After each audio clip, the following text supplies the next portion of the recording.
आदाब नाजरीन, आप सबका TVN 99 न्यूज चैनल में खैर मकदम है। आज हम बात करने वाले हैं एक ऐसे बॉक्सर की जिसके बारे में हम कह सकते हैं कि खुदी को कर बुलंद जमाना पूछेगा तेरी रजा क्या है। जी हाँ, मैं बात कर रही हूँ एक ऐसे बॉक्सर, ऐसी शख्सियत की जिसका नाम है आफ्ताब अहमद उसामा, जो उसामा F5 बॉक्सर के नाम से भी जाने जाते हैं। तो आइए जानते हैं उसामा के बारे में। उसामा F5 बॉक्सर 10 मई 2001 को शहर दक्कन हैदराबाद में पैदा हुए और वो मजहब इस्लाम से ताल्लुक रखते हैं। उनके वालिद का नाम गुलाम रसूल है, जिनके 3 बहन और 4 भाई है। उसामा के वालिद रिटायर्ड टीचर है और माँ हाउसवाइफ है। उसामा की फैमिली में दूर दूर तक ना तो कोई बॉक्सर है और ना ही कोई खेलों के साथ मुंसलिक है। उसामा ने अपनी इब्तिदाई तालीम क्रॉन इंटरनेशनल स्कूल, जो कि हैदराबाद में मौजूद है, वहाँ से की और कॉलेज की तालीम AR junior college and Anwar Uloom degree college से हासिल की। उसामा अभी अपने स्कूल में ही थे जब से उन्हें बॉक्सिंग करने का जुनून पैदा हो गया। तकरीबन 12 साल की उम्र से उन्होंने बॉक्सिंग की ट्रेनिंग लेना शुरू की, जबकि उनकी उम्र सिर्फ 14 साल की थी जब से उसामा ने बॉक्सिंग का बाकायदा आगाज कर दिया। उसामा ने अपने अब तक के कैरियर में 2017 में मैराथन 10 किलोमीटर गोल्ड मेडल हासिल किया। Chess boxing world championship silver medal 2018 में हासिल किया। उस्मानिया यूनिवर्सिटी से वाबस्ता वुशो गेम्स में गोल्ड मेडल हासिल किया, जो 2021 में मुनाकिद हुआ था, और साथ ही JB मैराथन 5 किलोमीटर में ब्रॉन्ज मेडल हासिल किया, जो 2022 में मुनाकिद किया गया था। इसी तरह उन्होंने कई तरह के मेडल्स अपने नाम किए हैं। इतने कम अरसे में इतनी कामयाबियां, जहां एक तरफ सब हैरान हैं, वहीं सब परेशान भी है कि दुबले पतले नजर आने वाले आफ्ताब अहमद उसामा के बाजुओं में इतनी ताकत और शिद्दत कहां से आती है। अनमैच्योर कैरियर में उन्होंने बहुत से मेडल्स अपने नाम किए हैं। उसामा की शानदार कारकर्दगियों का सिलसिला अभी भी जारी है।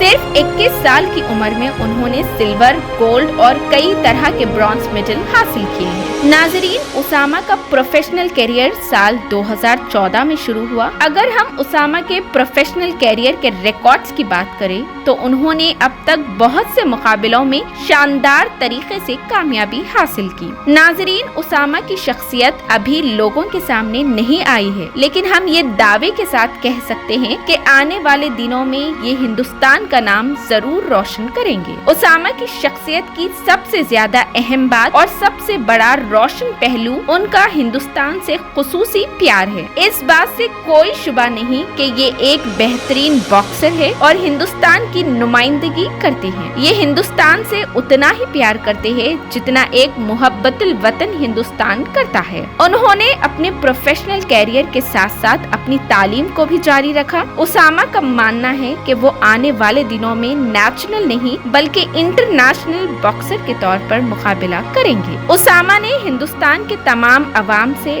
और खास कर हुकूमत तेलंगाना से अपील की कि वो उनको सपोर्ट करे और उनके प्रोफेशनल कैरियर में आगे बढ़ने में मदद करे। उन्होंने अपने कैरियर को कामयाबी व कामरानी की तरफ बढ़ाने में सख्त मेहनत का मुजाहिरा कर रहे हैं। उसामा का ख्वाब है कि वो 21वीं सदी के सबसे बड़े एथलीट बने और आने वाले वक्तों में इंशाल्लाह ये कामयाब भी होंगे और उसामा का ये प्रोफेशनल कैरियर उन्हें शोहरत की बुलंदियों तक ले जाएगा। आइए सुनते हैं आफ्ताब अहमद उसामा की जुबानी। अस्सलाम वालेकुम, मेरा नाम आफ्ताब अहमद उसामा है और मुझे उसामा F5 बॉक्सर के नाम से भी जानते हैं। उसामा, पहले तो ये बताइए कि बॉक्सिंग एकेडमी कौन सी है और कब से आपने बॉक्सिंग स्टार्ट की? मैं हबीब मुस्तफा बॉक्सिंग एकेडमी में बॉक्सिंग करता हूँ, जो शमशेरगंज पे है। मैं 2012 में बॉक्सिंग स्टार्ट करा था, लेकिन 2014 से रेगुलर हूँ बॉक्सिंग। बॉक्सिंग से आपको किस चीज का बेनिफिट मिला? देखिए, बॉक्सिंग से मुझे एजुकेशन फ्री हुआ, जैसा कि कॉलेज में फीस माफ हो गई, स्कॉलरशिप आई और मुझे अच्छे से अच्छे स्पॉन्सर्स मिली, और जैसा कि हर चीज़ में मुझे ज़्यादा से ज़्यादा बेनिफिट हुआ, जैसा कि प्रोटीन्स वगैरह में मुझे फ्री मिलना शुरू हो गए और बड़े कंपनीज मुझे स्पॉन्सर करना शुरू करे। आप बॉक्सिंग के साथ साथ कौन कौन से इवेंट्स में पार्टिसिपेट करते थे? देखिए, मैं बॉक्सिंग के साथ-साथ उस्मानिया यूनिवर्सिटी में जितने भी स्पोर्ट्स है, जैसा कि एथलेटिक्स है और ताइक्वांडो है, वुशु है, उन लोगों में कोच सर की परमिशन से मैं इसमें पार्टिसिपेट करा, क्योंकि इन सर्टिफिकेट्स की आगे चल के वैल्यू रहती है, इसलिए मैं पार्टिसिपेट करा इसमें। हमें ये सुनने को मिला था कि आप रोजे की हालत में भी मैराथन मेडल जीते हैं। जी, मैं रोज़े में मैराथन जीता था, क्योंकि सडन कॉम्पिटिशन आ गया था, तो रोज़ा अभी चल रहा था, रमज़ान का महीना था, तो मैं पार्टिसिपेट करा था और अल्हम्दुलिल्लाह उसमें मुझे 3 के रन में पार्टिसिपेट करा था, क्योंकि मैं समझता हूँ 100 से ज़्यादा बच्चे थे उसमें। अल्हम्दुलिल्लाह उसमें मुझे फर्स्ट प्लेस लगा।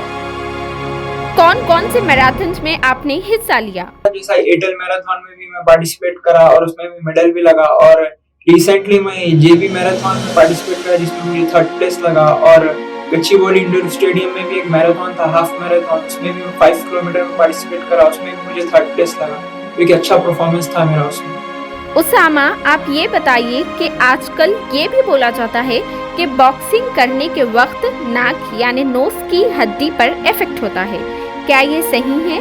देखिए, ऐसा कुछ भी नहीं है, ये सब बातें हैं कि बच्चों को डराने के लिए, पेरेंट्स को डराने के लिए, ऐसा कुछ भी नहीं है। नाक की हड्डी को कुछ भी नहीं करा जाता। सबके जैसे मेरे सर एक 20 साल से बॉक्सिंग करियर में है, अभी तक उनकी नाक की हड्डी भी वैसी है, हाथ की हड्डी भी वैसी है, ऐसा कुछ भी नहीं है, ये सब बेकार बातें हैं। क्या आप ये बता सकते हैं कि थाई बॉक्सर और कराटे बॉक्सर में क्या फर्क है? देखिए, मोथाई एक अलग इवेंट है, कराटे एक अलग इवेंट है, बॉक्सिंग इन लोग से सबसे हटके है। ये बॉक्सिंग जो है ओलंपिक्स इवेंट है, इसको इन लोग में ऐड मत करिए, क्योंकि ये जो मोथाई जो है बिल्कुल डिफरेंट इवेंट है, ये नॉन ओलंपिक्स गेम है। मोथाई क्या, कराटे क्या, ये सब नहीं है। ये लोग बॉक्सिंग का नेम ले लेते हैं, लेकिन इनसे बॉक्सिंग का कुछ लेना देना नहीं है। बॉक्सिंग एक ओलंपिक्स इवेंट है, इसकी ओलंपिक्स इवेंट को नॉन ओलंपिक्स इवेंट में ऐड मत कीजिए। सफर को देखते हुए आपको किसने स्पॉन्सर किया?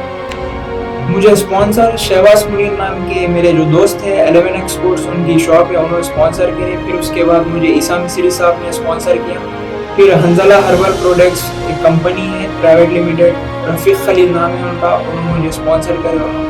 नाजरीन ये जानने के लिए बहुत ज़्यादा बेचैन होंगे कि आप आगे क्या करना चाहते हैं, आपका क्या गोल है और आपके क्या प्लानिंग्स हैं। मैं हर एक का एक सपना रहता है कि ओलंपिक्स गेम खेलना, उसके बाद प्रोफेशनल में जाना। हर एक की तरह एक मेरा भी वही ड्रीम है कि मैं इंडिया के लिए ज़्यादा से ज़्यादा मेडल्स लूँ और प्रोफेशनल बॉक्सिंग में जाऊँ, अपने करियर के लिए और अपने देश के लिए, हर चीज़ के लिए आगे से आगे बढ़ूँ। Last but not the least, आप यंगर्स के लिए क्या मैसेज देना चाहते हैं?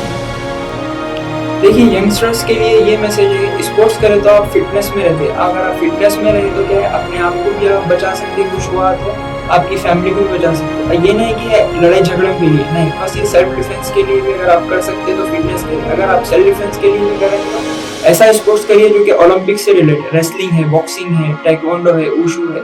और ज़्यादातर यूथ, अब की यूथ ज़्यादातर फ़ोन में लगी हुई है और नाजायज़ शौक़ों में, जैसे सिगरेट पीना, हुक्का पीना और रातों में जगना करना, ये सब चीज़ें एक यूथ के लिए सही नहीं है। आप ज़्यादा से ज़्यादा स्पोर्ट्स की तरफ आइए, फिटनेस की तरफ आइए, आपके लिए भी अच्छा है, आपकी फैमिली के लिए भी अच्छा है।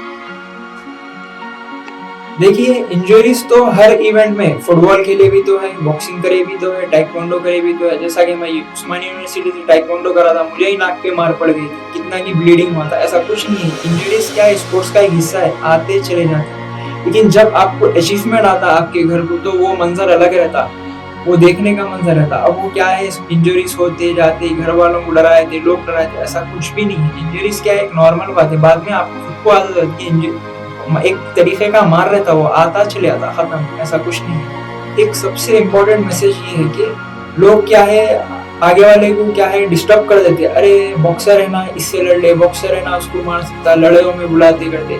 स्पोर्ट्समैन ये सब चीज़ों में बिल्कुल भी नहीं रहना। स्पोर्ट्समैन मतलब डिसिप्लिन, डिसिप्लिन में आ गया मतलब पेशेंस में रहना, मतलब क्या कि लड़ाई झगड़ों से महफूज रहना, किसी चीज़ में जाना नहीं, कुछ करना नहीं। अब लोग क्या है, 10 तरीके के 10 बातें करते हैं। अगर आप इन सब चीज़ों से महफूज रहिए, हिफाजत में रहिए, आप अचीवमेंट्स भी मिलेंगे, आपको नाम भी मिलेगा, इज्जत भी मिलेगी। चाहे वो गवर्नमेंट में रहो, चाहे आपकी फैमिली में रहो, चाहे डिपार्टमेंट में रहो, आपको हर तरफ से आपको फ़ायदा मिलेगा। TVN 99 न्यूज़ से चैनल के जरिए मैं मेरा मैसेज पहुंचाया, तहे दिल से इस चैनल का शुक्रिया अदा करता हूँ। इस चैनल को लाइक करिए, शेयर करिए, सब्सक्राइब करिए और कमेंट के जरिए बताइए कि मेरा मैसेज आप सबको कैसा लगा।